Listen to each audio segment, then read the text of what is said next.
today I want to have a really quick look at a recent arrival in our warehouse from Takom, fast becoming one of my favourite brands, and we're going to have a look today at their kit 2184. So what we've got here in the box, Sd.Kfz.250/1, so it's an early model German half-track. This is a new tooling from the people at Takom, and this is a very, very impressive kit, gotta say. If we have a look here, we've got this nice box art done on the front. We've got shows the figure that comes supplied with the kit, which is sculpted by a guy called Jason. He's done some sculpting work for obviously Takom. You see him pop up for Border Models, a couple of other companies he's been involved with. Seems to be a very prolific modeler and does some really nice work. If we look at the box, we've got here on the side, and I'll turn that around so it's not upside down, we've got the sprue layouts, okay, which is great. We can see 1, 2, 3, 4, 8, 10, 11, 12, 13 sprues, 13 different sprues. We've got decals, we've got photo etch. This looks to be very, very nice. Stock standard end artwork, a couple of marking options on the other side. So let's crack open this box and let's see what's inside. So opening the box, what have we got inside? Loads and loads and loads of plastic, and nice and crisp and clean. Everything that you would expect from the people at Takom, and it's just very nicely done. So we've got a nice little instruction booklet in A5, spread over about 26 pages. So let's quickly have a flick through this. German half-tracks, there's a lot of them out there in the hobby, done by brands like Das Werk, Tamiya, Dragon, etc, etc. The 251, yeah, that's been done before. We've seen it by companies like Dragon, like Tamiya, and I think probably the most famous 251 model kit would be of Field Marshal Erwin Rommel's personal vehicle called Grief, which he used in North Africa. We've seen that done by Tamiya, I think back in the 70s. There's been a bit of a revamp done by Dragon at a later time, I think in the 90s. We see it pop up from time to time. And the 251, or the 250/1 that we're looking at here today, you can pretty much guarantee that you're going to see other versions of this pop up in the hobby from time to time. Instructions are pretty much straightforward. There is quite a lot going on here. The part count is very high for a small, what is a small 1/35th vehicle when it's all finished. We've got 27 construction stages, and then I'll flip that around and we can see here we've got various painting and marking options. Look, really nice. I think this is a kit that's going to go together quite well and fairly easily, but again, like anything, the more attention and the more detail that you put into it, the better result's going to be, and probably the more enjoyable the build will be. So following on from the instruction booklet, we've got obviously the decal sheet and a very minimalistic sheet of photo etch. You don't need a lot of photo etch in a vehicle this size, I don't think, but it just helps to enhance the detail.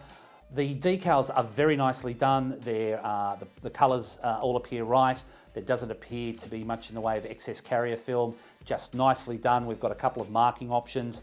You don't need a hell of a lot on this vehicle, but it's certainly more than adequate for what's been supplied with you. So we just quickly look at this. They give us a little transparent sprue, which is all the vision blocks for the driver and the front passenger vision blocks.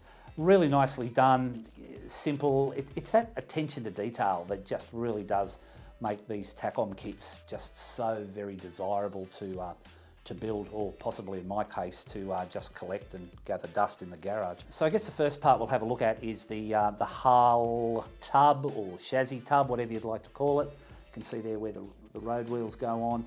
But look at this detail, this raised detail, the bolt head. It's great. For the tow hook at the back of the vehicle. These German half-tracks, there were just so many variants of them during the Second World War. And there's still quite a few getting around now in private collections in museums, etc.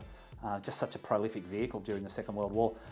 I guess because of that, modelling companies can go out and find reference materials fairly close to hand and can do a first-rate job in producing a kit, whether it be in 1/72nd, 1/35th, and we're seeing more and more 1/16th kits coming out, which are just a whole different level of authenticity and detail. Lots of the sprues in this kit you'd be familiar with, but just have a look at some of the ones that are a little bit different. So this is the new figure that is provided with the kit from the people at Takom, and I've got to say, this is just phenomenal, the way in which they've done it. The slide mold technology, the detail on the face, the facial expressions, the hands are great.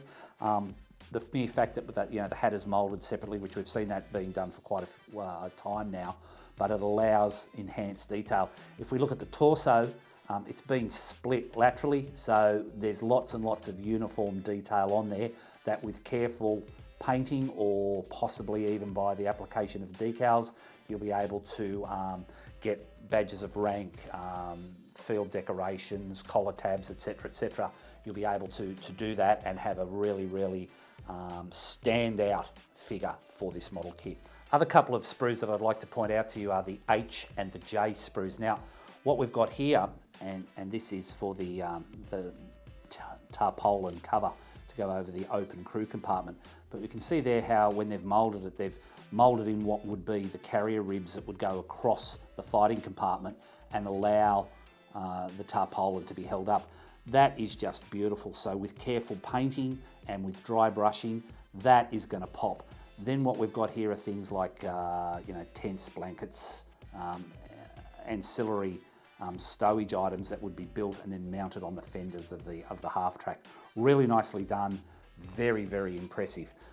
Things here like what are they? Grenade boxes, Pioneer tools, just very nicely done. The guys at Takom have done an excellent job on this kit. So what I've got here is the B sprue. Now this shows the road wheels and the drive wheels or the steering wheels from the front of the half track.